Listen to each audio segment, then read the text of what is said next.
হালাল পন্থায় গীবত চলে আমাদের দেশে। কিভাবে জানেন? কথা শুরু করে এইভাবে, কথা বললে তো গীবত হয়ে যায়, বললে তো গীবত হয়ে যায়, তারপরেও বলি একটু, আছে না নাই?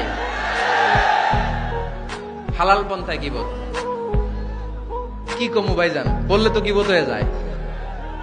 হালাল করতেছে এটা, হালাল হালাল হালাল না, বললে যদি গীবত হয়ে যায় তো বলবেন কেন?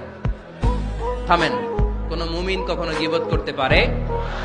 মেরাজের রাতে আল্লাহর হাবিব সাল্লাল্লাহু আলাইহি ওয়াসাল্লাম দেখলেন কিছু লোক লাহুম আযফারুন মিন নুহাস, তামার আগুন দিয়ে নখ বানানো, নখর ধারালো, ইয়াখদাশুনা বিহি উজুহাহুম ওয়া সুদুরাহুম, তারা তাদের নখ দিয়ে জাহান্নামে নিজের গালের গোশতগুলো, বুকের গোশতগুলো ছিঁড়ে ছিঁড়ে খাচ্ছে, আর তাদের ব্যথা যন্ত্রণা দেখে পুরো জাহান্নামের অন্য লোকরা থারথার করে কাঁপছে।